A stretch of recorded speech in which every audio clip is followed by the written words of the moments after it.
Lastly आ जाता है such other officer, such other officer. तो ये हो गई केएमपी की डेफिनेशन। आई गेस बहुत आराम से याद रहेगा, बहुत आराम से याद रहेगा। और मेरे हिसाब से तो आपको इसकी जरूरत भी नहीं है। आप सिंपल ऐसे ही सोचो भाई साहब, CEO managing director manager, CEO managing director manager, CEO से आता है सीएफओ, मैनेजिंग डायरेक्टर से होल टाइम डायरेक्टर, मैनेजर से सीएस, एंड उसके बाद में सच ऑफिसर। अब वो तीन जो कॉलम बांटे हैं उससे याद रहने चाहिए। Such officer one level below BOD, not more than one level below BOD, who is in whole time employment and designated as KMP. And designated as KMP. Are we clear? Are we clear? चलो एकदम comfortable है हम यहाँ पे। चलो चलो एकदम मस्ती में। ये हो गया केएमपी। केएमपी की डेफिनेशन पढ़िए सर इससे होता क्या है? कुछ नहीं होता है। अब आता है मजा अपॉइंटमेंट ऑफ केएमपी पढ़ने में कि आखिर केएमपी को अपॉइंट किस तरह से किया जा सकता है। फोकस करना अच्छे से। अपॉइंटमेंट ऑफ केएमपी में बात करते हैं तो तीन लोग हैं जिनको एकदम अलग से प्रोविजन है उनके लिए। अपॉइंटमेंट ऑफ केएमपी में तीन लोग एकदम सेपरेट प्रोविजन है। Managing director, manager and whole time director. Managing director, manager and whole time director, managing director, manager and whole time director. Focus अच्छे से। इनके लिए अलग प्रोविजन है एंड अदर केएमपीस के लिए अलग प्रोविजन है। इनके लिए अलग है, अदर केएमपीस के लिए अलग है। तो बाकी सारे केएमपी के लिए प्रोविजन अलग है, लेकिन मैनेजिंग डायरेक्टर, मैनेजर और होल टाइम डायरेक्टर इनके लिए प्रोविजन अलग है। चलो क्या प्रोविजन है? फोकस करना अच्छे से। कोई भी केएमपी को अपॉइंट कर सकते हैं by merely passing a board resolution.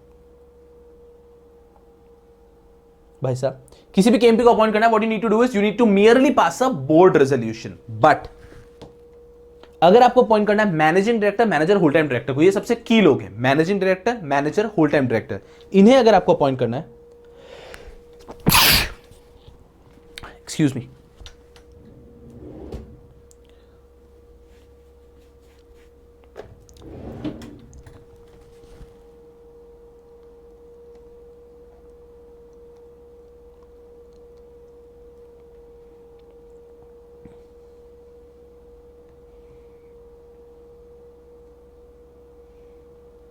चलो बताओ, are you all clear? Are you all clear कि भाई साहब सिंपल तरीके से समझो, appointment of managing director KMPs के अंदर जो कैटेगरी वन, मतलब ये जो है ना, जो एकदम भारी वाले हैं, managing director, manager, whole time director, इन्हें अगर अपॉइंट करना है you need to pass a board resolution along with you need to pass a ordinary resolution as well, ordinary resolution as well। और भाई बाकियों को अपॉइंट करना है merely a board resolution। इसलिए इन तीनों को हम बोलेंगे कैटेगरी वन केएमपी। इस कारण से इन तीनों को हम लोग बोलेंगे कैटेगरी वन केएमपी। ठीक है, कैटेगरी वन केएमपी में कौन आता है? मैनेजिंग डायरेक्टर, मैनेजर और whole time director. Very easy, focus करना अच्छे से।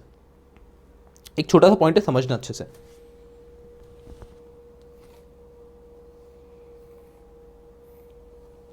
बाकी सब केएमपी को तो सिर्फ बोर्ड रेजोल्यूशन से अपॉइंट कर सकते हो, लेकिन इन तीनों के लिए board resolution plus ordinary resolution है। तो वहां पर एक इशू आता है। इशू क्या आता है? Note the managing director, manager, whole time director start working from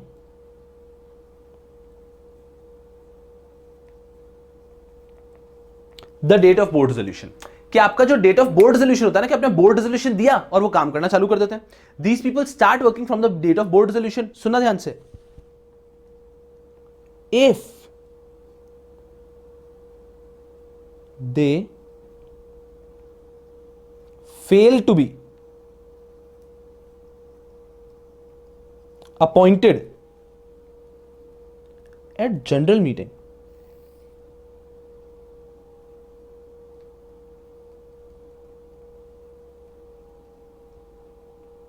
what will happen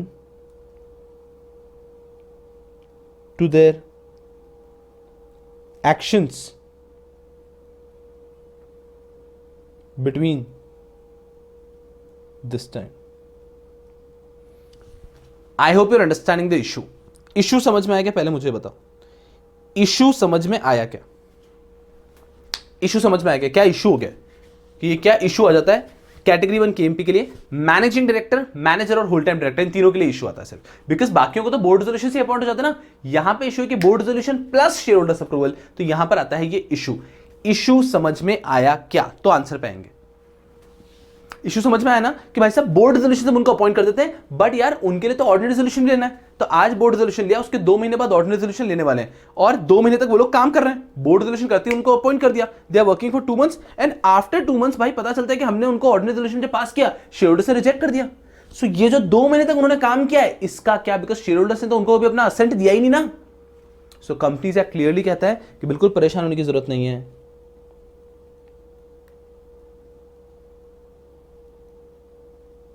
All the actions will be valid। कि इस व्यक्ति ने इस बीच जो एक्शन लिया है, कल को ये नहीं बोलेंगे कि बस शेयर होल्डर्स ने तो कहा ही नहीं था, शेयर होल्डर्स का तो अप्रूवल नहीं था, कोई बात नहीं, बोर्ड ने अपॉइंट किया था, कि बोर्ड ने अपॉइंट किया शेयर होल्डर्स के अप्रूवल तक, इस बीच अगर उन्होंने कोई भी एक्शन किया है तो ये सारे वो जो सारे एक्ट है वो सारे वैलिड रहेंगे। उन्होंने कोई अग्रीमेंट कर लिया, कोई कॉन्ट्रैक्ट कर लिया, तो सब कुछ वैलिड रहेगा, कंपनी उसको कंटिन्यू करेगी। आविक्लियर बिल्कुल वैलिड रहेगा, ठीक है। चलो, तो ये बेसिक चीज है। इसके बाद में ऐसे लिखा प्रोसीजर टू अपॉइंट, प्रोसीजर में कुछ है ही नहीं। सुनो, हमें पता है क्या है, board resolution plus ordinary resolution. So hold board meeting and pass board resolution. सुनो, एग्जाम में कभी भी अगर किसी का प्रोसीजर आता है तो घबरा मना मत, आपको कंटेंट पूरा पता है, बस दिमाग में सोच के स्ट्रक्चर करके लिख देना। प्रोसीजर लिखना मतलब आपने जो पढ़ा है उसी से बना के लिखना है, तो बहुत आराम से लिख लोगे आप। बस ध्यान रखना कि घबराना मत कभी। Hold board meeting and pass board resolution. Send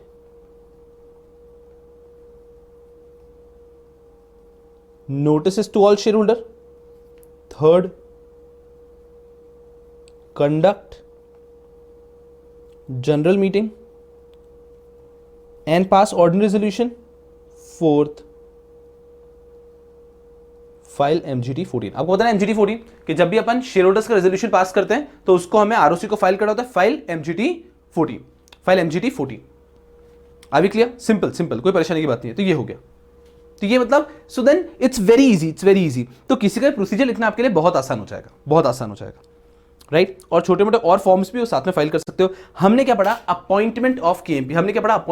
एकदम इजी। अपॉइंटमेंट ऑफ केएमपी में भाई जो रेगुलर केएमपीज हैं, अदर केएमपीज हैं, you can appoint them by board resolution. But अगर हम इन तीनों की बात करते हैं, मैनेजिंग डायरेक्टर, मैनेजर और होल टाइम डायरेक्टर, जिनको हम कैटेगरी 1 केएमपी कहते हैं प्यार से, इनके अपॉइंटमेंट के लिए चाहिए board resolution along with ordinary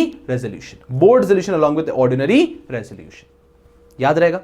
बाकियों के लिए बोर्ड रेजोल्यूशन, इनके लिए board resolution along with ordinary resolution, और इस बीच के जो काम है वो सारे के सारे क्या रहेंगे, वैलिड। चल, बहुत बढ़िया। चलो यार, अब आता है एक टॉपिक, डिस्क्वालिफिकेशन फॉर केएमपी। कि भाई साहब कुछ लोग जो है ना वो केएमपी नहीं बन सकते, नहीं बन सकते। फोकस करना अच्छा किसे, क्या ये जो डिस्क्वालिफिकेशन फॉर केएमपी पढ़ा रहा हूं ना,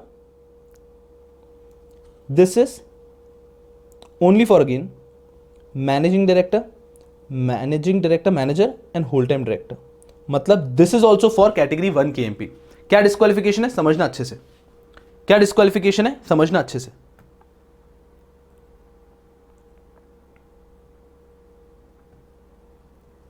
फोकस वेरी केयरफुली। क्या डिस्क्वालिफिकेशन है? सबसे पहला एज का डिस्क्वालिफिकेशन है। एज की लोअर लिमिट भी है और अपर लिमिट भी है। एज की लोअर लिमिट है less than 21 and if the person is more than 70। Simple रखो, if a person is less than 21, if a person is less than 21 उसको केएमपी अपॉइंट नहीं कर सकते कैटेगरी 1, और किसी व्यक्ति की 70 से ज्यादा तो उसको भी कैटेगरी 1 केएमपी अपॉइंट नहीं कर सकते। फोकस करना बहुत अच्छे से। Second, undischarged, insolvent,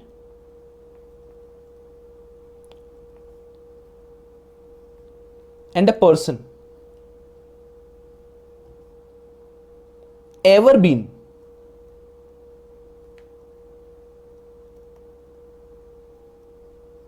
adjudged as insolvent. Understand very carefully. हमने डायरेक्टर के डिस्क्वालिफिकेशन में भी पढ़ा था एक पॉइंट, अनडिस्चार्ज इंसॉल्वेंट। ठीक है, यहां पे तो क्या लिखा है देखो, अनडिस्चार्ज इंसॉल्वेंट जो है, फोकस करना अच्छे से, अनडिस्चार्ज इंसॉल्वेंट जो है ना, वो तो ऑफ कोर्स नहीं बन सकता है डायरेक्टर, वो केएमपी नहीं बन सकता है। लेकिन यहां पे कह दिया एक ऐसा व्यक्ति जो पहले कभी भी इंसॉल्वेंट डिक्लेयर हुआ हो, पहले कभी भी इंसॉल्वेंट डिक्लेयर हुआ, वो भी कैटेगरी 1 केएमपी नहीं बन सकता है। अब सुनना ध्यान से, क्या होता है अनडिस्चार्ज इंसॉल्वेंट एंड क्या होता है normal insolvent. Listen very carefully.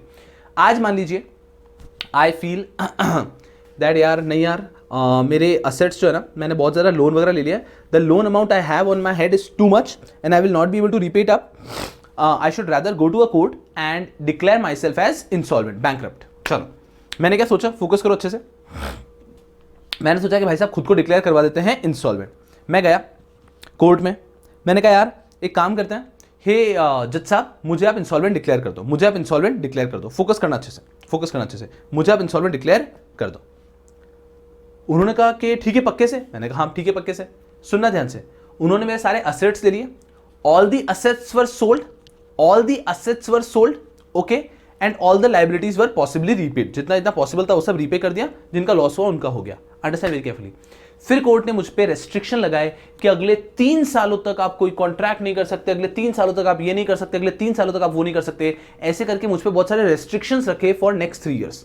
और बोला कि 3 साल के बाद ये रेस्ट्रिक्शंस हट जाएंगे। For these 3 years I would be an undischarged insolvent. मैं इंसॉल्वेंट तो हो चुका हूं बट अभी तक मैं डिस्चार्ज नहीं हो पाया हूं, मैं हूं अनडिस्चार्ज इंसॉल्वेंट। सुनो ध्यान से, अपन हॉस्पिटल में जाते हैं, मेरा ऑपरेशन हो गया, उसके बाद भी 20 दिनों तक वो मुझे वहीं रखते हैं, डिस्चार्ज नहीं करते, बोलते हैं अभी भी केयर की जरूरत है, इसको बाहर नहीं भेज सकते। सिमिलरली एक व्यक्ति को अगर इंसॉल्वेंट डिक्लेयर करते हैं तो कोर्ट उसके ऊपर बहुत समय तक के कुछ रेस्ट्रिक्शन रखता है। तो जब तक कोर्ट के आपके ऊपर रेस्ट्रिक्शन है, उस पूरे समय के लिए आप कहलाओगे एक अनडिस्चार्ज इंसॉल्वेंट, एक अनडिस्चार्ज इंसॉल्वेंट। क्लियर है? तो कोर्ट ने 3 साल के रेस्ट्रिक्शन रखे, 3 साल तक आप अनडिस्चार्ज इंसॉल्वेंट, फिर आप हो गए एक ऐसा इंसॉल्वेंट जो पहले, एक व्यक्ति जो पहले इंसॉल्वेंट डिक्लेयर हुआ था। डायरेक्टर 164 में क्या कहता है, a person who is an undischarged insolvent can not be a director. तो जब तक आप पे रेस्ट्रिक्शन है तब तक आप डायरेक्टर नहीं बन सकते। यहां पे क्या लिखा है, अनडिस्चार्ज इंसॉल्वेंट तो है ही है, and a person ever been adjudged as insolvent. तो अगर मैं भाई साहब आज से 10 साल पहले भी कभी इंसॉल्वेंट डिक्लेयर हुआ था, अभी मैं डिस्चार्ज हो चुका हूं, भाई साहब डिस्चार्ज इंसॉल्वेंट जो है, डिस्चार्ज इंसॉल्वेंट है, वो भी कैटेगरी 1 केएमपी नहीं बन सकता। आर यू अंडरस्टैंडिंग इंसॉल्वेंसी का लॉजिक कैसे चलता है? Are you people understanding insolvency का लॉजिक कैसे चलता है? फोकस हियर सब लोग यहां पे।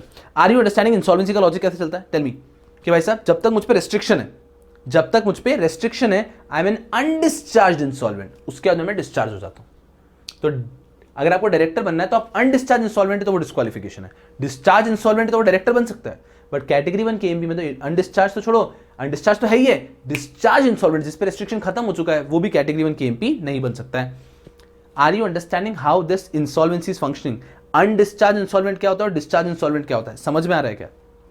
अनडिस्चार्ज इंसॉल्वेंट और डिस्चार्ज इंसॉल्वेंट में डिफरेंस समझा ना? Correct, very good. तो क्लियर रखना है पे दैट भाई साहब कैटेगरी 1 केएमपी तो डिस्चार्ज इंसॉल्वेंट भी नहीं बन सकता। Okay, next is a person who has suspended payment to creditors or made composition with them.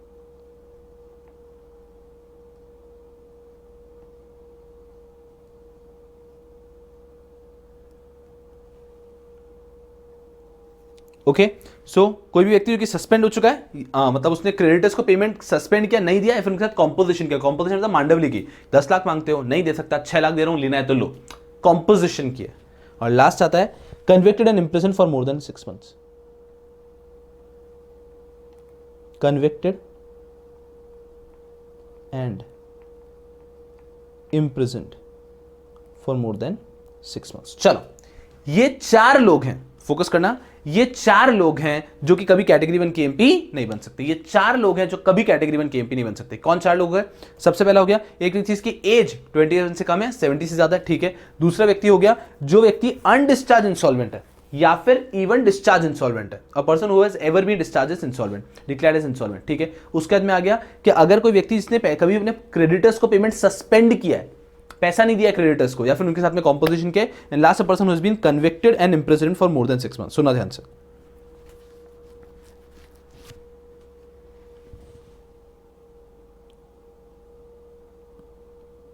चलो कौन व्यक्ति केएमपी नहीं बन सकता? कौन व्यक्ति केएमपी नहीं बन सकता? सुनना मेरी बात ध्यान से। Disqualification for KMP, ICSI KMP नहीं बन सकता। इसको दिल पे मत लेना, सिर्फ एक मेमोरी टेक्निक है। बिल्कुल बन सकते हैं अपन लोग केएमपी, खूब आगे तक जाएंगे। अरे अपन तो केएमपी में ऑलरेडी इंक्लूडेड हैं, राइट? फोकस करना। कैटेगरी 1 में कौन केएमपी नहीं बन सकता? कैटेगरी 1 में कौन केएमपी नहीं बन सकता? कैटेगरी 1 केएमपी कौन नहीं बन सकता? आईसीएसआई। सुनना ध्यान से अच्छे से। एज वाला पॉइंट तो वैसे भी आप भूलोगे ही नहीं। इंप्रिजनमेंट, इंसॉल्वेंट, सीएस, क्रेडिटर्स को आपने सस्पेंड किया है, ऐसा। आईसीएसआई, एज वाला पॉइंट याद रखना है अलग से। तो भाई साहब कौन कैटेगरी 1 केएमपी नहीं बन सकता? आईसीएसआई। एक तो एज वाला पॉइंट ध्यान रखना है, उसके बाद में इंसॉल्वेंसी, इंप्रिजनमेंट, क्रेडिटर्स को सस्पेंड किया है। इंसॉल्वेंसी, इंप्रिजनमेंट, क्रेडिटर्स को सस्पेंड किया है। Are we clear? Are we clear? Are we clear? चलो सिंपल। तो इंसॉल्वेंसी कि अगर कोई भी व्यक्ति कभी भी इंसॉल्वेंट डिक्लेयर हुआ है, कोई भी व्यक्ति अगर कभी भी इंसॉल्वेंट डिक्लेयर हुआ है तो वो व्यक्ति कभी भी नहीं बन सकता है category 1 KMP.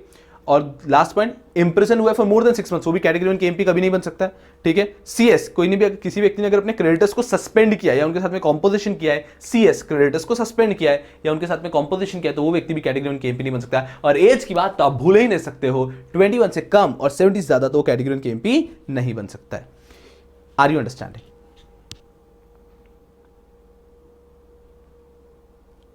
Are you people understanding? चलो सुनो सुनो,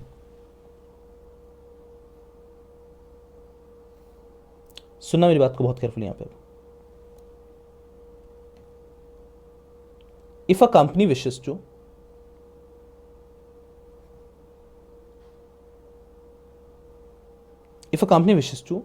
appoint any person, if a company wishes to appoint any person as manager, managing director, whole-time director, exceeding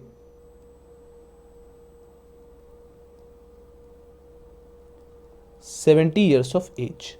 अगर कोई भी व्यक्ति चाहता है, कोई भी कंपनी चाहती है कि भाई यार मैनेजर, मैनेजिंग डायरेक्टर के और manager, managing director, whole time director जो कैटेगरी 1 है, यहां पे हम अपॉइंट करने चाहते हैं ऐसे व्यक्ति को जिसकी एज जो है ना एज इज एक्सीडिंग 70। यार तो अलाउड नहीं है, तो उसमें 2 दवाइयां हैं, 2 सोल्यूशन इसके आप अपॉइंट कर सकते हो। One is you pass a special resolution कर सकते हो, या फिर you pass a ordinary resolution plus central government approval. क्या बात है, 2 ऑप्शन है, बहुत बढ़िया, 2 ऑप्शन है। सुनना ध्यान से, फोकस करना अच्छे से। क्या कह रहे हैं यहां पे कि अगर कोई कंपनी है who wishes to appoint any other person as manager, managing director, whole time director exceeding 70 years of age, तो कर सकते हो या तो स्पेशल रेजोल्यूशन पास कर लो या फिर ordinary resolution plus central government approval. या तो स्पेशल रेजोल्यूशन पास कर लो या फिर ordinary resolution plus central government approval. समझ में आ रहा है क्या? ये ध्यान रखना है। देखो नॉर्मली ठीक है भाई साहब, डिस्क्वालिफिकेशन फॉर केएमपी, कौन केएमपी नहीं बन सकता है? आईसीएसआई केएमपी नहीं बन सकता है। एज का पॉइंट हो गया। फिर जो इंप्रिजन हुआ है for more than 6 months, insolvent है, क्रेडिटर्स को सस्पेंड किया, उनके साथ में कॉम्पोजिशन कह लो, केएमपी नहीं बन सकते। लेकिन अगर वो व्यक्ति इसकी एज 70 से ज्यादा हो चुकी है, वो केएमपी बन सकता है क्या? बिल्कुल बन सकता है। 70 से ज्यादा वाला व्यक्ति केएमपी या तो स्पेशल रेजोल्यूशन पास कर लो या फिर ordinary resolution plus central government approval. Clear कह रहा हूं? अभी clear?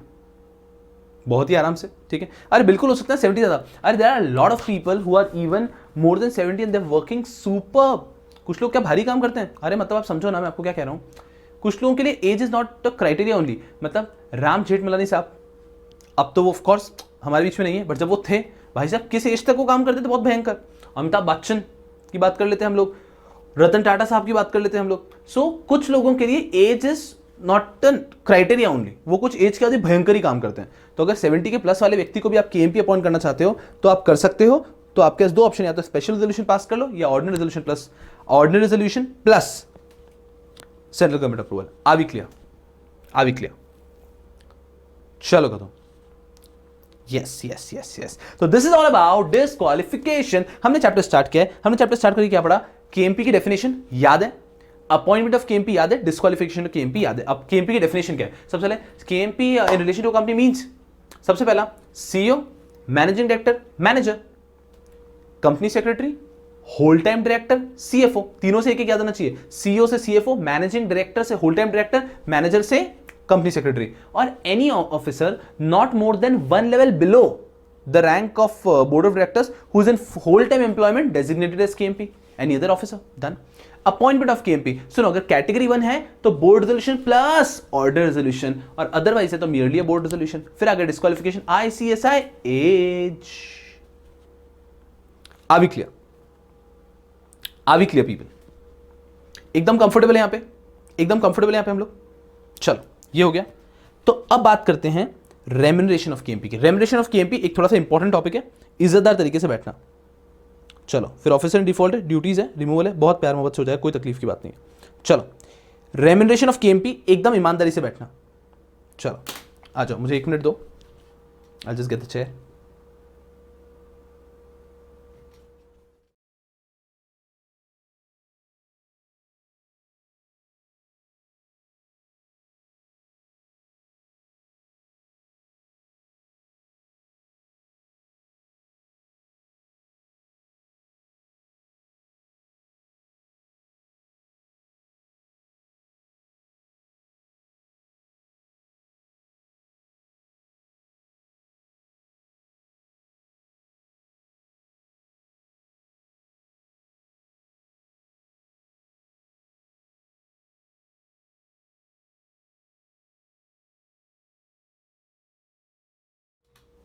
Yes people, yes people, अरे क्या बात है, 12 आवर्स हो गए।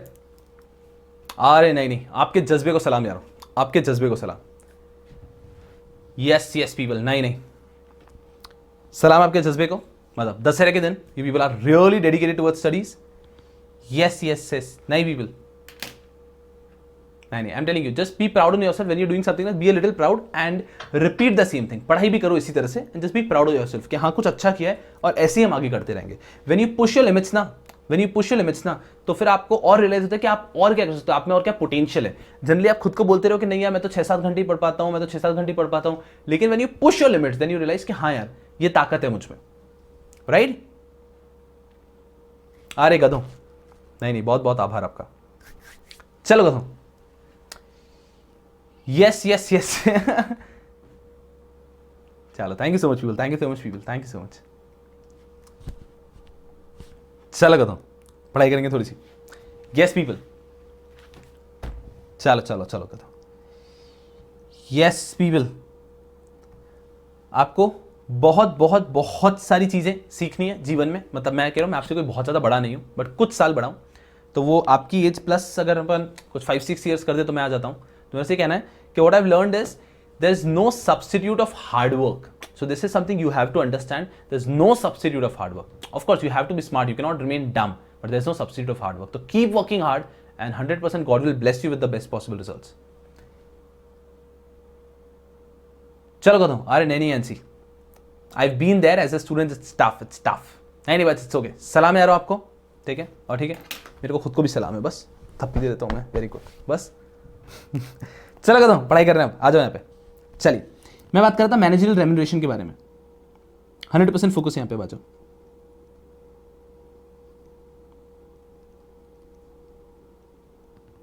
मैनेजरियल रेम्यूनरेशन सेक्शन 197, फोकस करो बहुत अच्छे से। मैनेजरियल रेम्यूनरेशन का क्या कहना है? Managerial remuneration covers remuneration,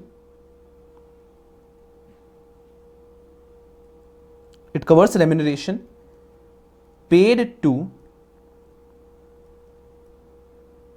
all the directors. It covers remuneration paid to, देखो मैनेजरियल रेम्यूनरेशन में पढ़ाने वाला हूं, उसके पहले बता रहा हूं किस किस को कवर करता है। कभी क्या कंफ्यूजन होता है कि सीएस भी कवर्ड है क्या, ये भी कवर्ड है क्या, वो भी कवर्ड है, पहले क्लियर रखो कंफ्यूजन। सुनना, managerial remuneration it covers remuneration paid to all the directors including managing director, whole time director, ठीक है? तो डायरेक्टर्स को इंक्लूड करता है, साथ में एंड मैनेजर। तो मैनेजरियल रेम्यूनरेशन की जो हम अभी लिमिट पढ़ने वाले ना, मैनेजरियल रेम्यूनरेशन की जो लिमिट पढ़ने वाले ना, ये किसके लिए है? Managing director, whole time director and manager के लिए, managing director, whole time director और मैनेजर के लिए, managing director, whole time director और मैनेजर के लिए, ठीक है ना। तो हमारी कंपनी के जो भी मैनेजिंग डायरेक्टर्स हैं, होल टाइम डायरेक्टर्स हैं और मैनेजर्स हैं, क्लियर है। Of course other directors as well, other directors as well, company के सारे डायरेक्टर्स, तो आप ऐसे समझो कंपनी के सारे डायरेक्टर्स, मैनेजर्स, क्लियर है। सुनना, व्हाट आर द लिमिट्स, पूरा 100% फोकस यहां पे ले आओ।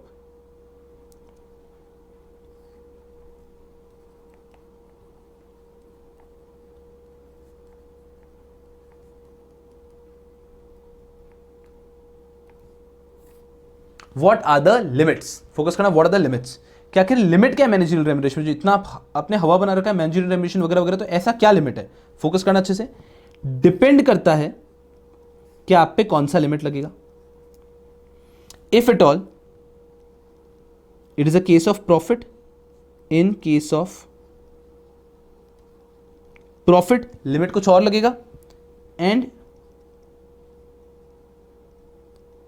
इन केस ऑफ लॉस और इनएडिक्वेट प्रॉफिट लिमिट कुछ और लगेगा। सुनना ध्यान से, एकदम केयरफुली, फोकस करना अच्छे से।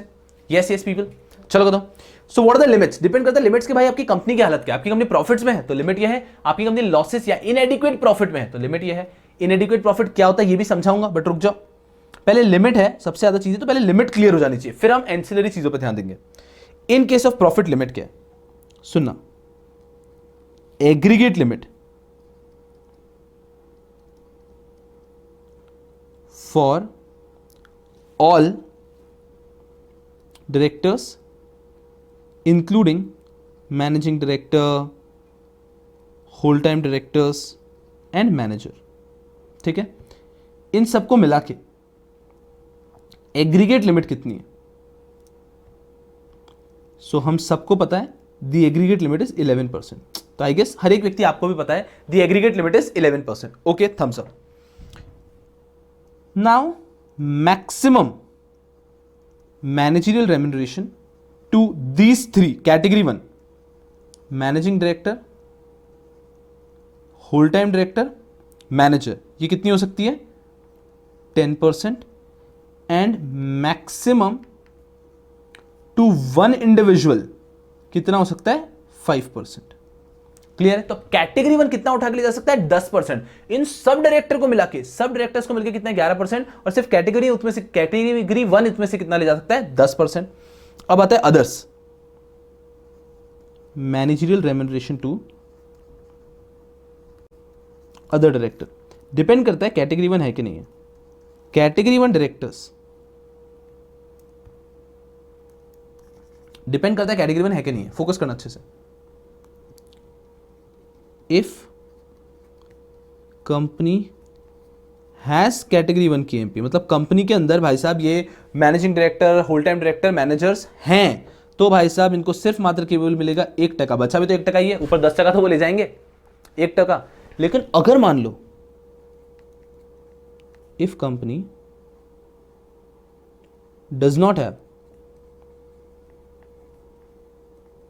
कैटेगरी 1 KMP, तो भी इनको कितना मिलेगा, सिर्फ मात्र केवल 3%। समझो, ये आपको लिमिट याद हो जानी चाहिए, मतलब कोई डाउट ही नहीं होना चाहिए कि लिमिट को थोड़ा सा भी आप 19-20 सोच रहे हो, लिमिट तो पूरी ही आपके दिमाग में बैठी होनी चाहिए कि भाई साहब KMP अगर हमारी कंपनी में प्रॉफिट है तो लिमिट कितना है, एग्रीगेट सबको कितना दे सकते हैं 11%, एग्रीगेट सबको कितना दे सकते हैं 11%, सिर्फ मात्र केवल 11%, उससे ज्यादा कुछ नहीं, ठीक है। कैटेगरी 1 को कितना मिल सकता है टोटल 10%, एक व्यक्ति को 5% ज्यादा नहीं मिल सकता है, एक व्यक्ति को 5% ज्यादा नहीं मिल सकता है।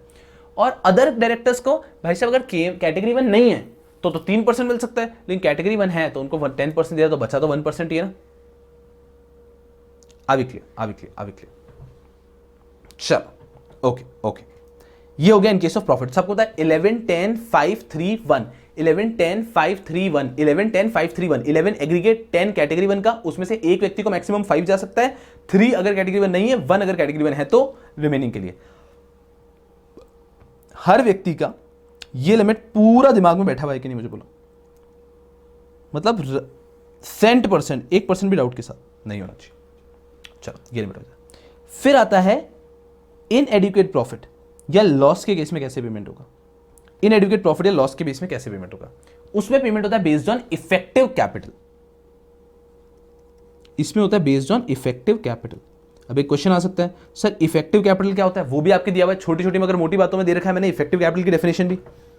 इफेक्टिव कैपिटल के बेस में आप देते हो maximum remuneration per person per annum. Maximum remuneration per person per annum, सुना ध्यान से। इफेक्टिव कैपिटल के बेस पे maximum remuneration per person per annum. Effective capital अगर अप टू 5 करोड़ है तो it is 60 lakh per person per annum. If it is 5 crore to 100 crore it is 84 lakh per person per annum. If it is 100 crore to 250 crore भाई साहब it is 120 lakh per person per annum. हर एक व्यक्ति को 120 लाख रुपए मिल सकते हैं, 1.25 करोड़ हर एक व्यक्ति को भी कब लॉस में। हाँ मैक्सिमम लिमिट है ये। And 250 crore and above, 250 crore and above की बात करते हो तो सुनना क्या हो जाता है, 120 lakhs plus 0.01% of excess over 250 crore. I guess ये भी क्लियर है, कोई समझाने की जरूरत नहीं है। समझो, अगर हमारा कैपिटल है इफेक्टिव कैपिटल जो फॉर्मूले से कैलकुलेट करके आया है वो 5 करोड़ तक ही है, तो आप अपने जो भी लोग हैं ना उन सबको कितना दे सकते हो, 60 लाख रुपए हर एक व्यक्ति को दे सकते हो। ये मैक्सिमम लिमिट है, ये मैक्सिमम लिमिट है। चलो अगर वो 5 करोड़ से 100 करोड़ है तो 84 लाख दे सकते हो। 100 करोड़ से 250 करोड़ है तो 120 लाख दे सकते हो। 250 करोड़ से ज्यादा है तो भाई परसेंटेज दे दिया है कि आप 120 lakh plus 0.01% of excess of 250 crore. मतलब अगर मान लीजिए हमारा है टोटल कैपिटल आ गया हमारा 300 करोड़ है, इफेक्टिव कैपिटल 300 करोड़ आ गया, तो 120 lakh plus 0.01% of what 50 crore. 250 का एक्सेस कितना है 50, तो 0.01% ऑफ 50 करोड़ प्लस 120 लाख। चलो ये लिमिट्स 100% आपको याद होनी चाहिए। मतलब मैं क्या कह रहा हूं, कोई ऐसा उम्मीद ही नहीं है कोई व्यक्ति बोले कि हाँ सर 19-20 याद है। 19-20 नहीं, पूरा का पूरा याद होना चाहिए, पूरा का पूरा याद होना चाहिए, पूरा का पूरा याद होना चाहिए। सुना ध्यान से, ये जो लिमिट्स है आप इससे भी ज्यादा पे कर सकते हो। Company can pay even above these limits. Company can pay even above these limits by passing a special resolution. कि अगर कंपनी स्पेशल रेजोल्यूशन पास करे तो इससे ज्यादा भी पे कर सकती है। नहीं, अरे मैं पढ़ा ही नहीं रहा आपको, मैं पढ़ा ही नहीं रहा। पहले ये पूरी लिमिट आपको याद होनी चाहिए वरना हम आगे नहीं बढ़ रहे हैं। अकेले बैठो, सबसे पहले ऐसे सोचो इन केस ऑफ प्रॉफिट क्या लिमिट है, पूरी याद करो दिमाग में। In case of loss effective capital कितना, तो फिर आपका लिमिट कितना आ जाता है, ये याद करो वरना हम आगे नहीं बढ़ रहे। मैं रुका हूं, मैं बैठ गया नहीं। Take your time, read it once carefully.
चलो देखते हैं आपको याद है कि नहीं है। एकदम केयरफुली समझो, देखते हो एकदम केयरफुली।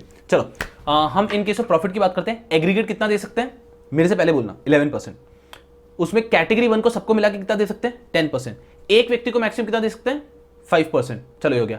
रिमेनिंग डायरेक्टर्स को कितना दे सकते हैं, अगर कैटेगरी 1 है तो 1%, कैटेगरी 1 नहीं है तो 3%। सबका क्लियर है। चलो इधर आता हूं इफेक्टिव कैपिटल के बेस पे। If the effective capital is up to 5% 60 lakh. If it is 5 up to 5 crore 60 lakh, 5 crore to 100 crore 84 lakh, 100 crore to 250 crore 120 lakh, more than 250 crore 120 lakh plus 0.01% of the excess of 250 crore. तो मान लेते हैं आज अगर कोई आ जाता है capital, उसकी इफेक्टिव कैपिटल 400 करोड़ है, तो उस पर कितना दे सकते हो? 120 लाख प्लस एक्सेस कितना हुआ है? 400 माइनस 250, 150 करोड़। तो 120 lakh plus 0.01% of 150 crore. I were all clear? I were all clear? चलो, बहुत सुंदर, बहुत सुंदर। सुनना, और लिमिट को बढ़ा भी सकते हो by passing a special resolution. नहीं, अब कुछ और भी बात करनी है मुझे आपसे, सुना ध्यान से। ये इंपॉर्टेंट है, इस पे एग्जामिनेशन में क्वेश्चन बनते हैं। बट देखो, जो लिमिट है वो तो पढ़ा दी, बट लिमिट पे आजकल इंस्टीट्यूट क्वेश्चन नहीं पूछता। पूछ सकता है बट बोर हो गया है वो। सुना ध्यान से, केयरफुली इस पॉइंट को समझना। What is paid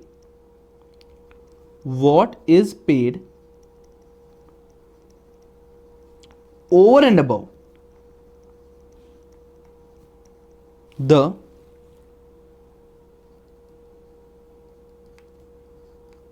limit under section 197। What is to be paid over and above मतलब क्या होता है? हर एक की लिमिट है। तो मैं डायरेक्टर हूं तो उसमें 10%, 1% की लिमिट आ गई। उस लिमिट के अलावा मुझे उसके ऊपर भी कुछ मिल सकता है क्या? Yes, what is paid over and above. समझना ध्यान से, अंडर सेक्शन 197 1 सुनना। 1 fees paid for any professional services. सुनना carefully, fees paid for any professional services. यहां पे क्या होता है?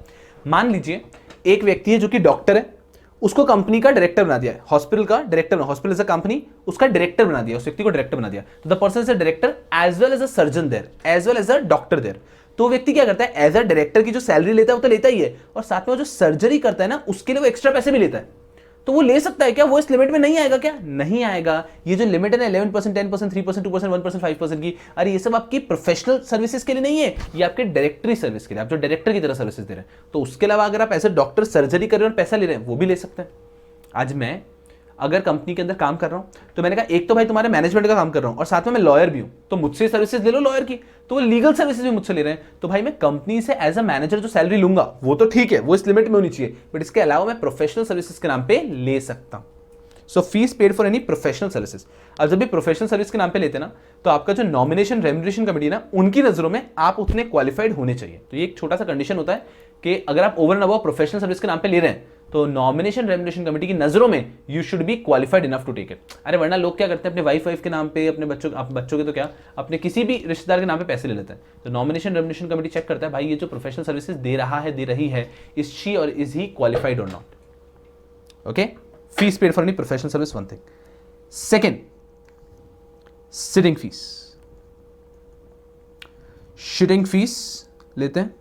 डायरेक्टर्स मीटिंग में आते हैं और मीटिंग में ऐसे बैठते हैं और फिर उठते हैं और फिर बैठते हैं, इस चीज का वो लेते हैं सिटिंग फीस। ठीक है, तो डायरेक्टर्स सिटिंग फीस के नाम पे लेते हैं। सिटिंग फीस पे लिमिट है कंपनी लॉ में 1 लाख रुपीस पर मीटिंग की, तो वो जो भी लेते हैं वो ओवर एंड अबव है, इस लिमिट के ऊपर है। एक और चीज बता देता हूं, गारंटी कमीशन।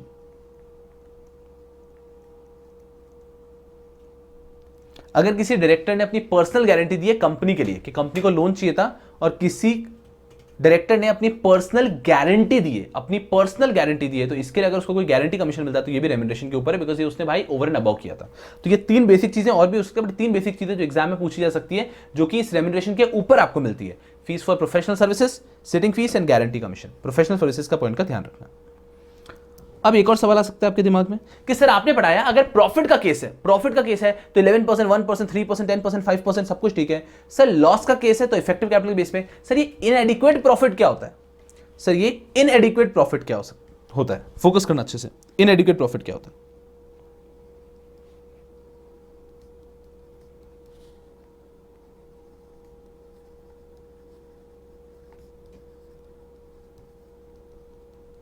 कुछ लोग इनएडिक्वेट प्रॉफिट का गलत इंटरप्रिटेशन लेते हैं। सर कम प्रॉफिट हुआ है, प्रॉफिट इनफ नहीं है, प्रॉफिट कम है, लॉस के ही बराबर है, तो उसे इनएडिक्वेट प्रॉफिट बोलेंगे। नहीं, सुनना ध्यान से, इनएडिक्वेट प्रॉफिट किसे कहते हैं? इनएडिक्वेट profit means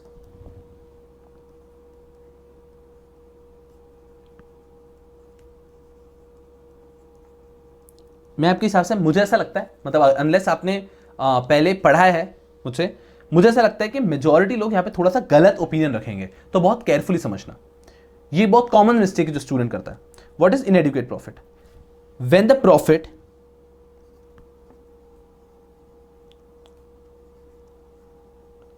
for the year is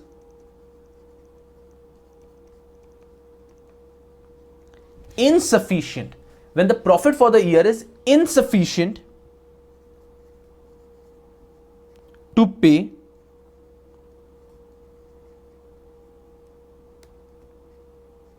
the promised salaries as per section 197. सुनना ध्यान से क्या कह रहा हूं. What is inadequate profit? When the profit for the year is inefficient to pay the promised salaries. हमने हमारे मैनेजिंग डायरेक्टर मैनेजर को सैलरी देना फिक्स किया होगा. अरे देखो हम यहाँ पे लिमिट पढ़ते हैं 11%, 5%, 10%, बट उनको थोड़ी बोलते होंगे, उनकी तो सैलरी फिक्स होगी भाई. 50 लाख, 60 लाख, 70 लाख जो भी ले रहे होंगे, उनकी सैलरी तो फिक्स होगी. जब हमारा उतना प्रॉफिट नहीं है कि हम उनको सैलरी दे पाए, that is known as inadequate profit. समझा क्या? When we do not have enough profits to pay them salaries. When we do not have enough profits to pay them salaries. समझ आएगी क्या कह रहा हूं? When we do not have enough profits to pay their salaries. सुनना बहुत carefully मेरी बात को. अगर आपको यह लग रहा है कि हमने सैलरी कमिट कर दी है 2 करोड़ की और हमारा इस साल का प्रॉफिट हुआ है 1 crore, this is insufficient profit. No no no no no. Insufficient profit का मतलब कुछ और है. सुनना बहुत केयरफुली, सुनना बहुत केयरफुली, सुनना बहुत केयरफुली. इनसफिशिएंट प्रॉफिट का मतलब क्या होता है? सुनना मतलब हमारी कंपनी की सारी कमिटेड सैलरीज है 5 करोड़ और इस साल का प्रॉफिट हुआ है 20 करोड़, फिर भी ये इनसफिशिएंट प्रॉफिट का केस हो सकता है. फिर भी ये इनसफिशिएंट प्रॉफिट का केस हो सकता है. हमारे दिमाग में नॉर्मली क्या आता है कि इस साल का प्रॉफिट हुआ है 2 करोड़ और सैलरी है 4 करोड़, यार ये इनसफिशिएंट प्रॉफिट है. नहीं, हमारा सैलरी है सिर्फ कितना 2 करोड़, हमारा प्रॉफिट हुआ है 10 करोड़, फिर भी इनसफिशिएंट प्रॉफिट हो सकता है. इनसफिशिएंट प्रॉफिट का सही मतलब समझो केयरफुली. एग्जाम्पल सुना ध्यान से. The salary of managing director is 5 lakh, मतलब 5 करोड़ ही रखो यार, जबरदस्ती कम रखेंगे फिर आपका दिल नहीं मानेगा. 5 करोड़ होती है, कोई बहुत बड़ी बात नहीं बोल रहा हूं मैं. The salary of managing director is 5 crore per annum. सुना ध्यान से. The salary of managing director is 5 crore per annum and the net profit as per 197 is 50 crore this year. सुनना ध्यान से. सैलरी कितनी कमिट की मैनेजिंग डायरेक्टर को? 5 करोड़. नेट प्रॉफिट इस बार कितना हुआ? सिर्फ 50 crore. This is a case of inadequate profit.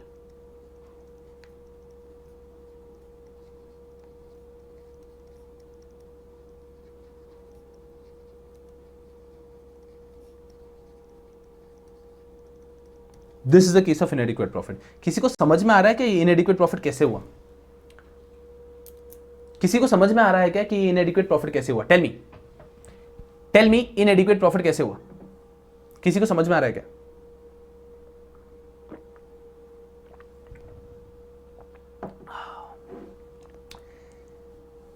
कि सर 5 करोड़ की सैलरी है उसकी, 50 करोड़ का प्रॉफिट हुआ है, आप बोल रहे हो इनएडिक्वेट प्रॉफिट है. हाँ इनएडिक्वेट प्रॉफिट है. समझ रहे हो क्या? सुनना कैसे हुआ inadequate profit. As the maximum remuneration to managing director can be 5% of net profit. एक व्यक्ति को मैक्सिमम 5% दे सकते हो net profit. That is 50 crore का 5%, जो कि आएगा 2.5 crore. As the maximum remuneration to managing director can be 5% net profit, that is 2.5 crore, whereas the promised is 5 crore. Are you understanding the meaning of inadequate profit? Are you understanding the meaning of inadequate profit? इनएडिक्वेट profit का मतलब क्या होता है? भाई पैसा होगा लेकिन मैं 5%, 5% के हिसाब से दे ही नहीं पा रहा हूं ना. मैं 5%, अरे मेरा प्रॉफिट है 50 करोड़, लेकिन मैं मैनेजिंग डायरेक्टर को सिर्फ 5% दे सकता हूं, तो वो 2.5 करोड़ आ रहा है। अरे लेकिन मैनेजिंग डायरेक्टर को तो मैंने कमिट किया हुआ है ना 5 crore. This is a case of inadequate profit. This is a case of inadequate profit. Are we understanding? So now you have to understand, अब ये चार्ट बेहतर लगेगा कि लिमिट्स क्या होती है इन केस ऑफ प्रॉफिट तो ये, लेकिन अगर इनएडिक्वेट प्रॉफिट या लॉस है तो यहां से दे सकते हैं। तभी तो कभी ऐसा होता नहीं कि कंपनी के थोड़ा सा प्रॉफिट कम हुआ तो हम उनको सैलरी नहीं दे पाए। भाई उनको तो सैलरी उनकी मिल ही जाती है और उनकी सैलरी फिक्स होती है, राइट? तो उनकी जो फिक्स सैलरी हो तो उनको मिल ही जाती है, बिकॉज ये हुआ कंपनी के प्रॉफिट है बट फिर भी परसेंटेज के हिसाब से इनएडिक्वेट हो रहा है, तो भाई साहब इधर आ जाते हैं और इफेक्टिव कैपिटल के हिसाब से पे कर देते हैं। तो हर एक कंपनी के पास में दोनों चॉइसेस है, प्रॉफिट के हिसाब से इधर से दे दो या फिर इनएडिक्वेट प्रॉफिट लग रहा है या लॉसेस लग रहा है तो इसके हिसाब से दे दो। Now I hope your understanding. और एसआर पास करके तो आप और ज्यादा दे सकते हो, एसआर पास करके तो और ज्यादा दे सकते हो। Are you people understanding?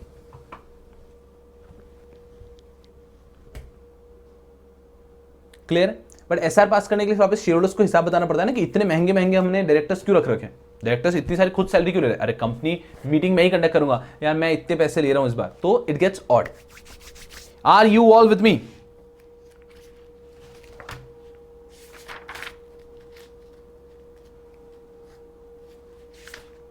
क्या बात है?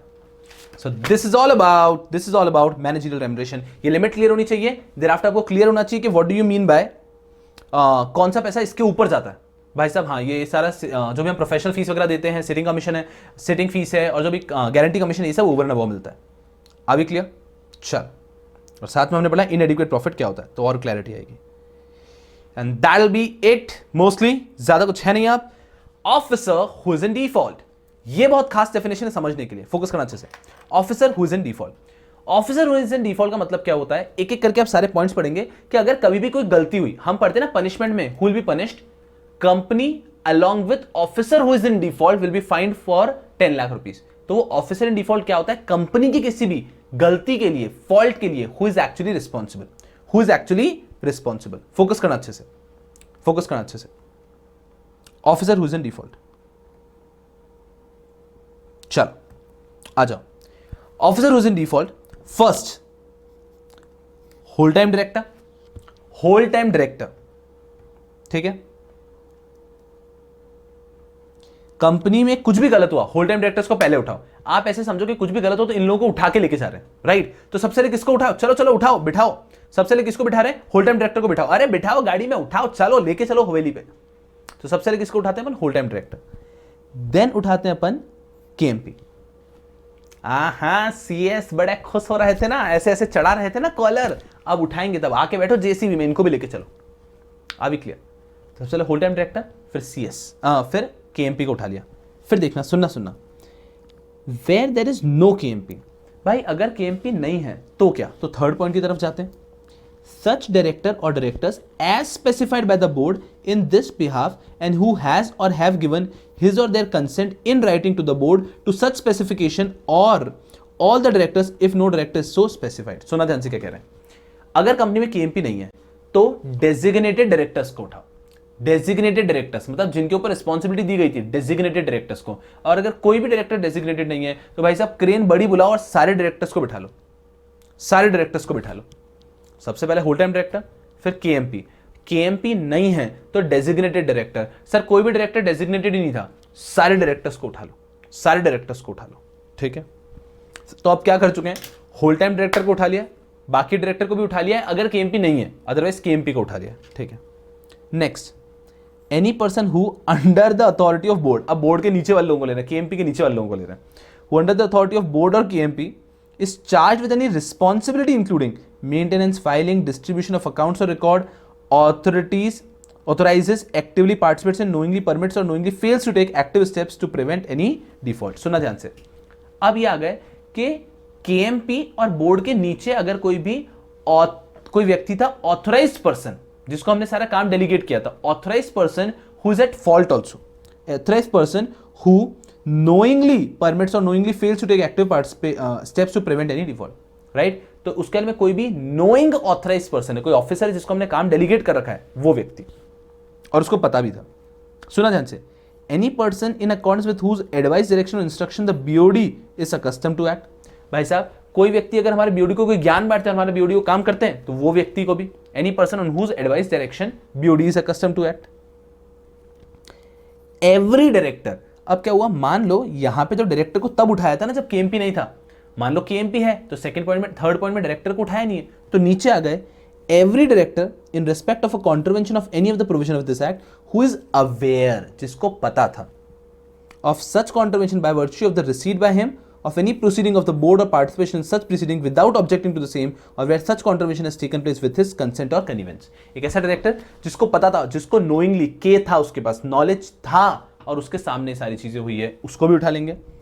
और लास्ट पॉइंट को इग्नोर करो, ये क्या कह रहे हैं कि अगर डिफॉल्ट है विद रिस्पेक्ट टू शेयर्स वगैरह तो शेयर ट्रांसफर एजेंट, रजिस्ट्रार और मर्चेंट बैंकर को भी उठा लोगे, वो तो ठीक है, छोड़ो उसको भी।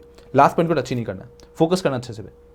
क्या कह रहा हूं मैं, सबसे पहले किसको उठाया, ये मैं डिलीट कर दूंगा ऐसे by, whole time director. Whole time director को तो छोड़ा ही नहीं है, पहले उठा लिया, फोकस करना, होल टाइम डायरेक्टर को तो पहले उठा लिया। उसके बाद में किसको उठाया, केएमपी को, उसके बाद में केएमपी को उठा लिया, होल टाइम डायरेक्टर उठा लिया, केएमपी को उठा लिया। फिर बोला कि अगर केएमपी नहीं है, केएमपी नहीं है तो ऑथराइज डायरेक्टर्स को उठाओ, डेजिग्नेटेड डायरेक्टर्स को उठाओ, और वो नहीं है कोई भी डेजिग्नेटेड तो सारे डायरेक्टर्स को उठाओ। लेकिन वो तो तब की बात है जब केएमपी नहीं है, केएमपी मिल गया तो सुनो आगे चलते हैं। ऑथराइज्ड पर्सन, कोई भी व्यक्ति जो ऑथराइज पर्सन था प्लस के, जिसको नॉलेज था भाई ये जो गलती हुई है, जिसको नॉलेज था गलती हुई है, ठीक है, ऑथराइज पर्सन के उठा। ठीक है सर, ऑथराइज पर्सन में भी कोई नहीं आया। उसके बाद में any person on whose advice direction और इंस्ट्रक्शन बीओडी काम कर रहे हैं। कैसा होता है, फॉर एग्जाम्पल टाटा सन्स है, तो टाटा सन्स में आज भी रतन टाटा साहब की चलती है, टाटा सन्स में आज भी रतन टाटा साहब की चलती है। और फॉर दैट मैटर ये साइरस मिस्त्री साहब के ऑब्जेक्शंस में से एक था, क्या रतन टाटा साहब ने जब कंपनी में पोजीशंस छोड़ दिए तो वो हर बार इंटरफेयर क्यों करने आते हैं, तो रतन टाटा साहब की आज भी चलती है। तो अब समझो the board of directors of Tata Sons are still accustom to act on Ratan Tata, जबकि वो तो है ही नहीं आज की तारीख में chairman, he is not the chairman, he is not the chairman. Are we clear, focus करना अच्छे से। अभी एक एक करके उठा रहे हैं, होल टाइम डायरेक्टर को उठा लिया, केएमपी को भी उठा लिया, उसके बाद में चलो केएमपी को उठा लेता तो डायरेक्टर्स तो बच गए उस टाइम पे। उसके बाद में कोई ऑथराइज पर्सन था जिसको नॉलेज है, जो हमारी कंपनी में हमारे नीचे काम करे, जिसको हमने काम दिया था, जिसको नॉलेज है, उसको उठाया। उसके बाद में कोई भी व्यक्ति जो हमारे बोर्ड को ज्ञान देता था और बोर्ड फॉलो करता था, उसको भी उठा लिया। यहाँ पे प्रोफेशनल सर्विसेज इन्वॉल्व नहीं होती कि हमारे डायरेक्टर्स किसी मैनेजमेंट कंसल्टेंट के पास जाते हैं, उसने बोला उठा ले, उसको नहीं उठाते भाई, प्रोफेशनली नहीं, जो पर्सनल लेवल पे दे रहा है, मतलब जिसकी रतन टाटा साहब देते हैं टाटा सन्स के डायरेक्टर्स को, वैसे उठा लेंगे। और अब सुनो, या थोड़े डायरेक्टर हंस रहे थे, ए भाई तुमको उठा लिया, ए भाई तुमको उठा लिया। सारे डायरेक्टर्स को उठा लो जिनको भी नॉलेज थी, सारे डायरेक्टर्स को जिनको इस बारे में नॉलेज थी उनको उठा लिया जाए, खत्म। सो this is how it function, that is officer who is in default. Officer who is in default के अंदर ये क्या करते हैं, सबको ले लेते हैं कि किस किस व्यक्ति की गलती थी। अब सोचो तो इन्होंने प्रैक्टिकली सबको ले लिया ना। सबसे पहले लिया होल टाइम डायरेक्टर, उसके बाद में लिया केएमपी, उसके बाद में बोला कि अगर मान लीजिए फोकस करो अच्छे से, फोकस करो अच्छे से भाई साहब, होल टाइम डायरेक्टर उठा लिया, केएमपी को उठा लिया, केएमपी नहीं है तो डायरेक्टर्स के पास गए थे, केएमपी है तो चलो आगे बढ़ो, ऑथराइज्ड पर्सन जिसको काम देते हैं, जिसको नॉलेज है, उसको उठा लिया। उसके बाद में जिस व्यक्ति के एडवाइस पे, इंस्ट्रक्शन पे board of directors accustom to act, उसको उठा लिया। उसके बाद में हमने देखा कि भाई साहब और कोई भी व्यक्ति, कोई भी डायरेक्टर जिसको थोड़ी बहुत भी नॉलेज है, उसको भी उठा लो और चलो। तो इवेंचुअली उन्होंने सबको उठा लिया। सुना, फोकस करना अच्छे से। गौरव बहुत अच्छी बात कर रहे हैं। गौरव कह रहे हैं अरे सीएस बने के नहीं, अरे तो ऐसा काम नहीं करना और ना ही करने देना ना कि आपको उठाएं या आपकी कंपनी में किसी व्यक्ति को उठाएं। आगे क्लियर है एकदम आराम से। तो सिंपल सी बात हो गई कि officer who is in default, तो ये कह रहे हैं कि कंपनी में अगर कुछ भी गलती होती है तो all of these person are liable in line. सबसे पहले भाई साहब हमारे होल टाइम डायरेक्टर गए, केएमपी गए, उसके बाद में केएमपी नहीं है तो डेजिग्नेटेड डायरेक्टर, वो भी नहीं है तो ऑल द डायरेक्टर्स गए, authorised person who had the knowledge गया, उसके बाद में any person on whose advice, instruction, direction board of directors और अकस्टम टू एक्ट वो गए, बचे हुए remaining directors who had the knowledge वो भी गया।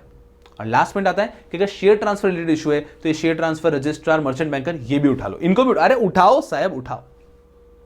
This is officer who is in default. वापस एक बार रिपीट करो, याद रखना साथ में मेरे। सबसे पहले किसको उठाया, खुद मेरे साथ, मुझसे पहले रिपीट करते रहो। सबसे पहले किसको उठाया, होल टाइम डायरेक्टर, फिर केएमपी, केएमपी नहीं होता तो डेजिग्नेटेड डायरेक्टर को उठाते, डेजिग्नेटेड डायरेक्टर्स नहीं है तो सारे डायरेक्टर्स को वहीं पे उठा लेते, ठीक है, लेकिन हमारे पास केएमपी था तो उनको नहीं उठाया। ऑथराइज्ड पर्सन, जो भी हमारे कंपनी में काम कर रहा है ऑथराइज्ड पर्सन, उस रिलेटेड जहां पे भी कोई मिस्टेक हुई है, फॉर एग्जांपल फाइलिंग में मिस्टेक हुई तो फाइलिंग में जो ऑथराइज्ड पर्सन है जिसको नॉलेज थी उसको उठा लिया।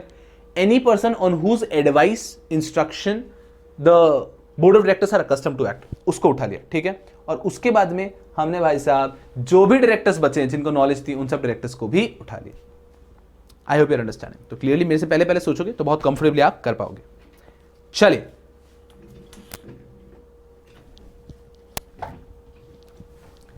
चलो करो, अब यहां पे कैसी कैसी बातें कर रहे हो आप लोग, पागल हो गए हो क्या? पढ़ाई पे ध्यान दो गधों। कम से कम मैंने 7 बार डेफिनेशन बोली होगी भी officer who is in default, तो 7 बार इसीलिए बोली कि गधों कम से कम आप घर पे एक बार बोल पाओ। बोलो एक बार घर पे अकेले, पागल लोग, गधा हूं क्या मैं आधी रात को चिल्ला रहा हूं?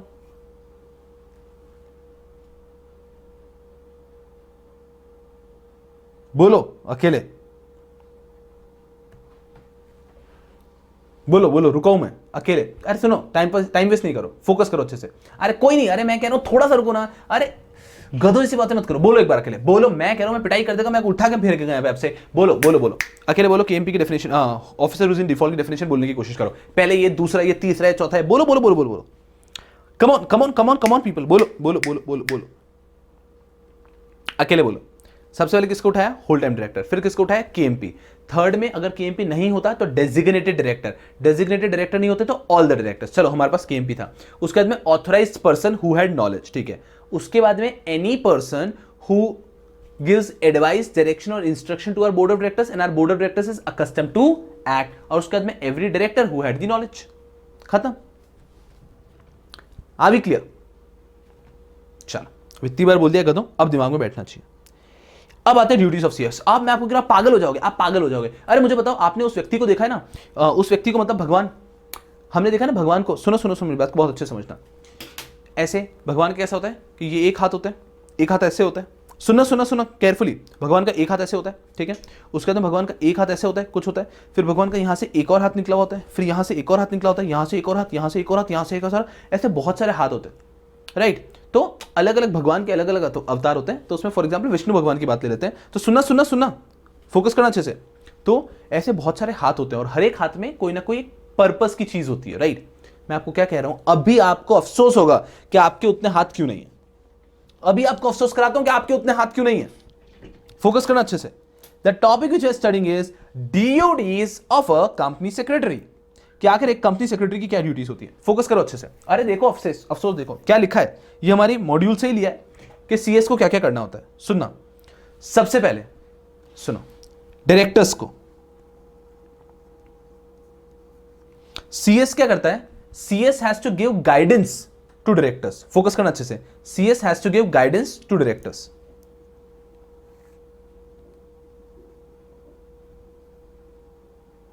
Guidance to directors. डायरेक्टर्स लिखने की जरूरत क्या है, लिखा है ना। तो सीएस की पहली ड्यूटी क्या है? गाइडेंस करो। ये यहां से निकलो एकदम आराम से, ठीक है ना। हम गाइडेंस करेंगे, एक हाथ आ गया हमारा। फोकस करना अच्छे से। CS has a duty to give guidance to board of directors. Then CS has to assist them. उनका जो भी काम है उसमें असिस्ट करना है। एक तो गाइडेंस दे दिया और फिर भाई खुद असिस्ट भी करना है, राइट। तो गाइडेंस देना है, उसके बाद में असिस्ट करना है। फोकस करो बहुत अच्छे से, फोकस करो अच्छे से। Guidance and thereafter assist करना है। उसके बाद में बीओडी हमें can assign any duty, because at the end of the day BOD के हम अंडर काम कर रहे हैं, ठीक है। तो फोकस करना, पहले 3 काम सीएस की ड्यूटी। एग्जाम में सीएस की ड्यूटीज आ सकते हैं, क्लियर। क्या बोल रहा हूं, सबसे पहला क्या हो गया? टू गिव गाइडेंस, ज्ञान बांटेंगे उनको। To assist and they can assign any duty. तो ये 3 काम है, क्लियर है, ये 3 काम है। उसके बाद में, अरे रुको रुको, खत्म ही नहीं हो रहा है, खत्म ही नहीं हो रहा है। कितना काम है उनका, मेरे साथ में फोकस बनाए रखो एकदम केयरफुली फोकस है। और कितना काम है उनका? चलो यस पीपल, सीएस का और क्या काम है? ये जो हम बोर्ड मीटिंग, जनरल मीटिंग आज पढ़े हैं ना, आज पूरा जो बोर्ड मीटिंग जनरल मीटिंग पढ़े हो ना आप, ये उसके मिनट्स, ये भी पूरा कौन करता है? सीएस। तो पूरा कन्वीन,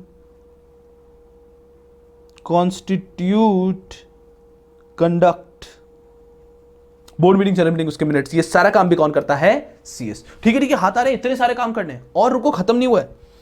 कहीं पे भी अगर बीओडी से या फिर शेयर होल्डर से या फिर गवर्नमेंट से या फिर आरओसी से कोई भी अप्रूवल लेने की बात आई तो वो भी कौन लेने जाएगा? CS.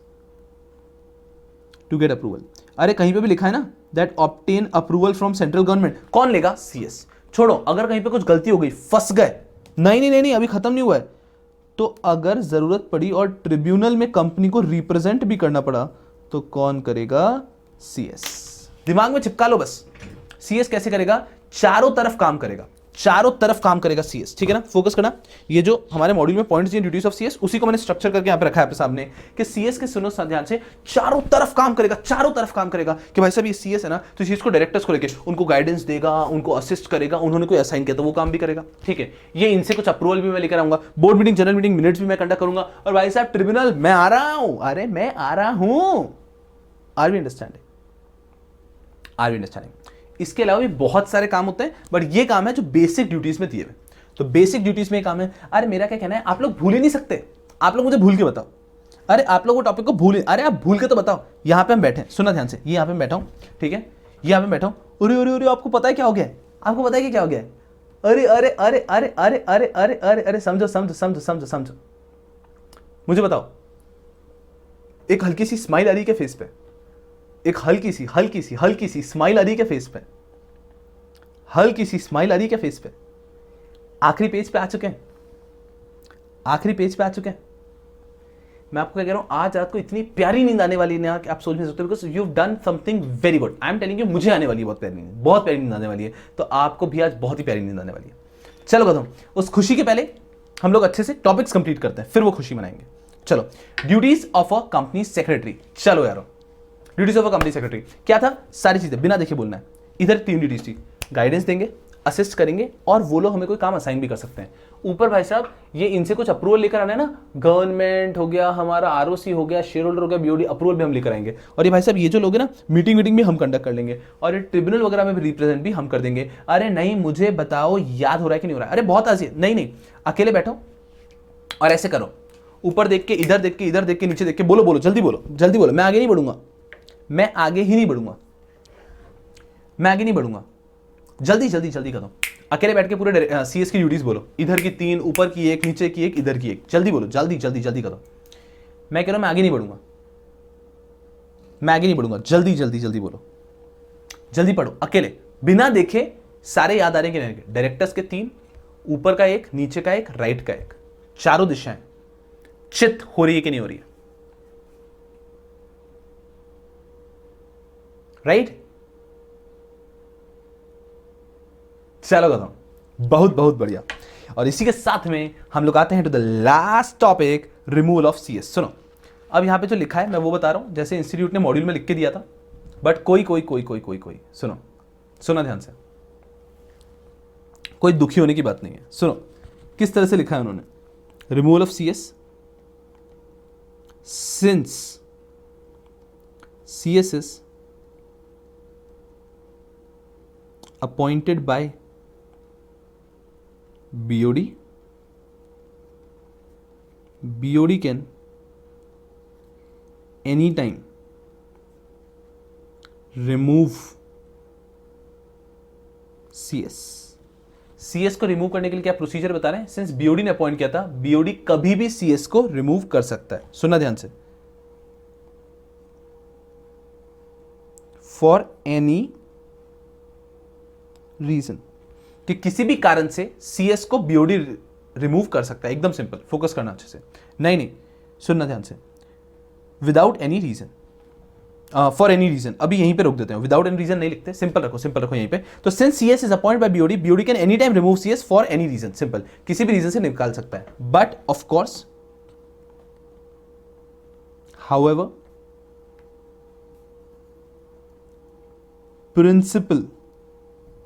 principles of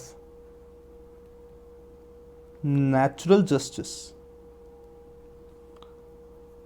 have to be followed.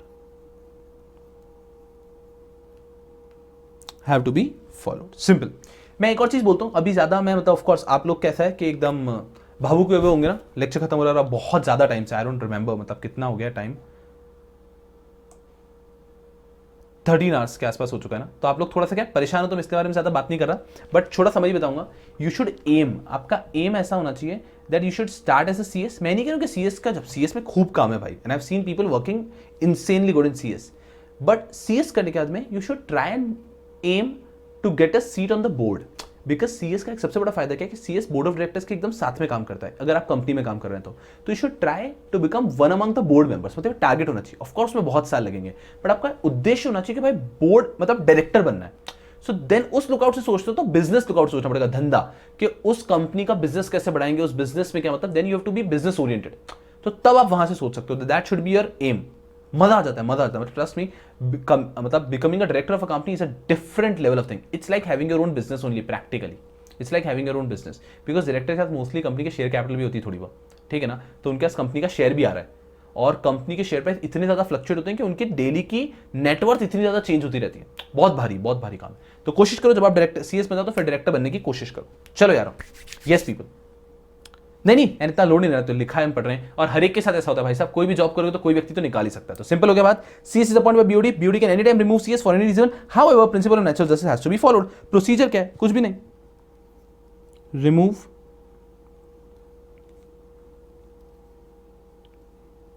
As per the terms of appointment. क्या भाई साहब आपको अपॉइंटमेंट के टर्म्स के हिसाब से रिमूव कर दिया जाएगा। Second, conduct a board meeting and pass a board resolution. Conduct a board meeting and pass a board resolution, because board resolution तो निकालना ही पड़ेगा ना। Third, inform ROC and update register. Register बनता है जिसमें आपका मैनेजमेंट CS का एक रजिस्टर होता है, उसको अपडेट कर दो। And last is inform stock exchange if you are listed.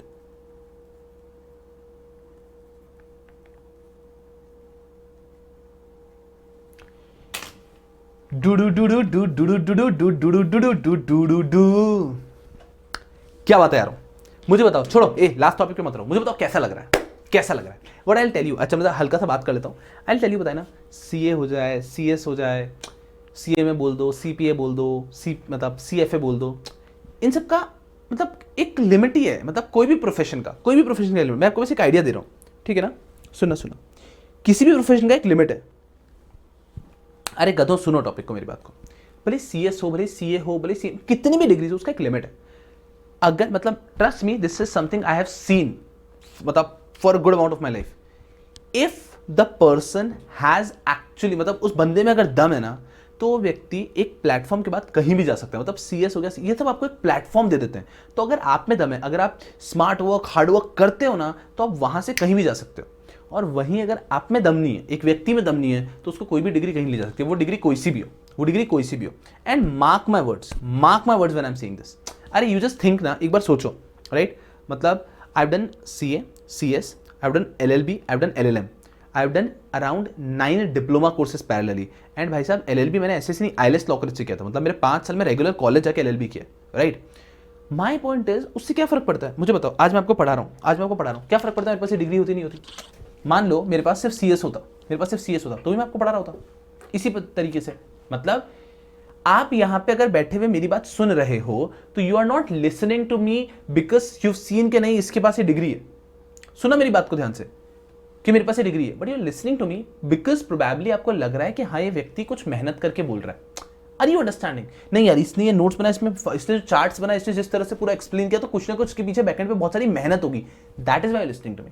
So my point to you is just always believe in yourself, irrespective of what the degree is or anything, you can anytime, you can anyway prove your worth and do it. तो just believe in yourself, जबरदस्ती का load नहीं पालो कभी भी, ठीक है। चलो, yes people, आ जाओ यहाँ पे। छोटी बगैर मोटी बातें यार, आपके ऊपर आपको कितनी भारी स्माइल आ रही होगी ना, कितनी भारी स्माइल आ रही होगी। मैं तो सोच रहा हूं, मतलब मैं आपकी जगह होता ना, मैं बहुत खुश होता, बहुत खुश होता। फोकस करना अच्छे से, बहुत खुश होता। चलो बताओ, आते हैं छोटी छोटी मगर मोटी बातों पे।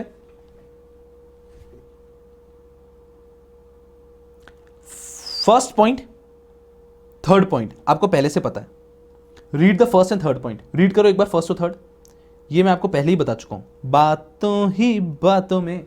चलो फर्स्ट और थर्ड, फर्स्ट और third, yes people, first and third, first and third, first and third, read the first and third point. गधों पहले रीड करो, जबरदस्ती की बातें मत करो, फर्स्ट और थर्ड रीड करो, पागल, फर्स्ट एंड थर्ड रीड करो।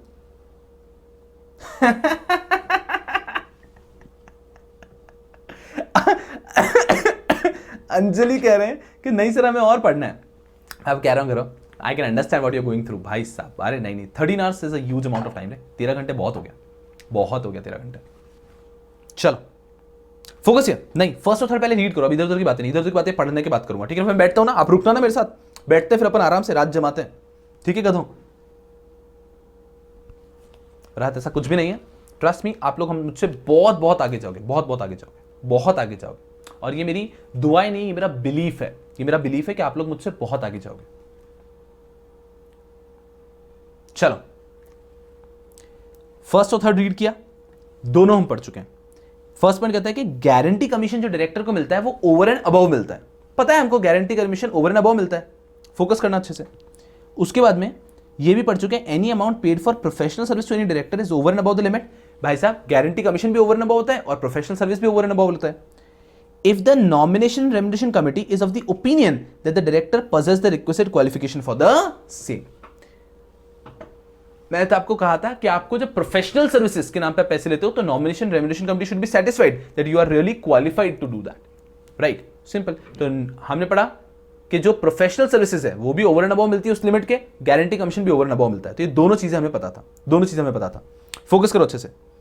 Then this one, a director who made an invention during the course of his employment cannot patent the invention merely his name and take all the benefit। ये case law से हुआ था, इस पे एक बार exam में question भी आया था कि डायरेक्टर कंपनी में काम कर रहा है और उसने काम करते समय उन्हीं 2-3 सालों के अंदर एक इन्वेंशन बनाया और वो खुद के नाम पे पेटेंट कर रहा है और खुद की वजह से पूरे खुद लेना चाहता है। भाई साहब नहीं ले सकते, आपने उस कंपनी के लिए काम करते समय वो पेटेंट बनाया है तो उसमें उस कंपनी का भी इंटरेस्ट है, उसका रेवेन्यू पे उस कंपनी का भी हक है, राइट, वेरी इजी। सो इस पे क्वेश्चन भी है कि अगर एक डायरेक्टर ने during the course of employment अगर कोई पेटेंट बनाया है तो फिर उस पे कंपनी का भी हक है। अब इसमें बहुत सारे फर्दर इफ्स एंड बट्स आ सकते हैं, बट हमें यही पढ़ना है बिकॉज हमारे जिस केस लॉ को बेस पे क्वेश्चन बना था उसके लिए क्लियर है कि उस व्यक्ति ने एम्प्लॉयमेंट के बीच में एक पेटेंट बनाया तो उस पे उस कंपनी का भी हक बनता है।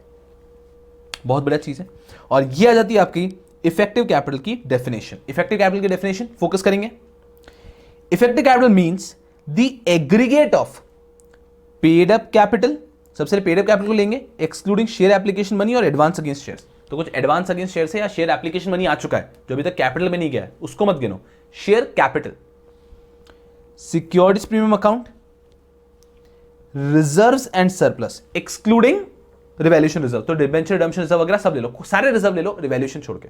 3 चीजें उठा लिए, paid up capital, securities premium and reserves and surplus. उसके साथ में long term loans and deposits repayable after 1 year. तो कोई डिपॉजिट या लॉन्ग टर्म लोन है जो 1 साल के बाद पे करना है वो भी उठा लिया। एज रिड्यूस्ड बाय, इसमें से लेस कर दो एग्रीगेट ऑफ एनी इन्वेस्टमेंट, आपने जो इन्वेस्टमेंट किया है उसको लेस कर दो। इन्वेस्टमेंट क्यों लेस कर रहे हैं? अरे हमारे पास जो पैसा आया इतने सारे सोर्सेज से वो इससे कम हो गया ना, एग्रीगेट ऑफ इन्वेस्टमेंट लेस कर दो, अक्यूमुलेटेड लॉसेस लेस कर दो और preliminary expenses not return of भी लेस कर दो। सुना ध्यान से, इफेक्टिव कैपिटल की डेफिनेशन पढ़ रहे हैं। What do you mean by definition of effective capital? इस पे एग्जाम में न्यूमेरिकल आया हुआ है, इफेक्ट इज्जत से सुना पे, मैं कह रहा हूं मैं मारा पीटी कर देगा पे, एंड में नहीं, पहले मस्ती बात, पहले पढ़ाई पूरी कंप्लीट करो अच्छे से। सुनो मेरी बात को ध्यान से। इफेक्टिव कैपिटल की डेफिनेशन 4 चीजें ऐड की, 3 चीजें लेस की, paid up capital, free reserves, securities premium, long term loans and deposits. जो भी पैसा है लॉन्ग टर्म का वो रखोगे, 1 ईयर से ज्यादा का जो है उसी को रखोगे। यहाँ पे आ गया, लेस कर दो जो इन्वेस्टमेंट कर दिए, जो लॉसेस हैं और जो प्रिलिमिनरी एक्सपेंस है। Are we understanding? Are we understanding people? So with this finally this session comes to end, and with this finally this session comes to an end, right? Thank you so much, thank you so very much for your nice patience. You people have been wonderful, you people have been very cooperative, and I've loved these 2 sessions with you. आपके साथ part A भी किया, बड़ा मजा आया था, मतलब I also pushed my limit, you also pushed your limit, बड़ा मजा आया था। आपके साथ पार्ट बी भी किया, बड़ा मजा आया, क्योंकि अब जो बचा है ना कंपनी लॉ का part, that is very small, because chapter number 20 जो है वो भी कुछ हाफ एन आवर का है, और जो CS एक्ट है वो भी ज्यादा बड़ा नहीं है, तो वो तो हम इस वीक के बीच में कभी भी ले लेंगे। तो ये journey with you was wonderful wonderful wonderful wonderful, and I have thoroughly enjoyed it, I have thoroughly enjoyed it, because general मतलब कैसा रहता है, I tell you very carefully, मतलब एकदम मजा आ गया, मतलब मजा आ गया ऐसा कि ऐसा नाइट में ऐसा लेट तक लेक्चर्स वगैरह लेना मैं इतना फेवर में नहीं होता, बिकॉज मेरा मानना है कि स्टूडेंट को self study is what it takes, I tell you, because I believe कि self study is what it takes, तो इतना एक्सटेंसिव अननेसेसरी लेक्चर्स वगैरह नहीं होना चाहिए, but a lot of people were in need probably of these revision lectures, and I hope these lectures would serve the purpose, okay? तो सबसे पहली चीज तो यारों एक चीज बोल रहा हूं simple, at the end of the day what will get you through is your hard work. मेरी बात को समझो एकदम आराम से, समझना practically.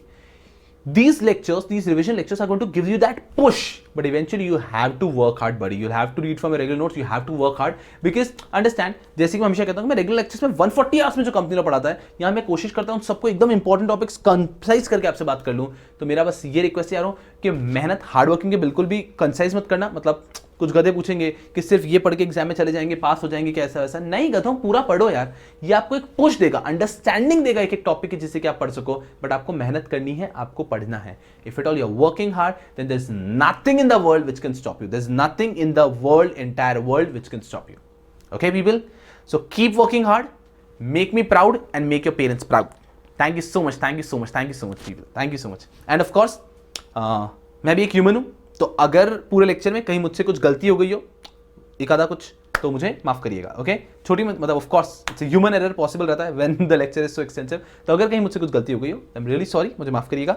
Thank you so much for your lovely lovely lovely lovely lovely patience, and I would love to see you people for further sessions, okay? Thank you so much people, thank you so much for your love, thank you so much. 6 AM club के लिए कल सुबह मिलने वाले ना? क्यों नहीं मिलेंगे? कल सुबह बिल्कुल मिलेंगे यार। Thank you so much people. The pleasure is all mine. The pleasure is all mine.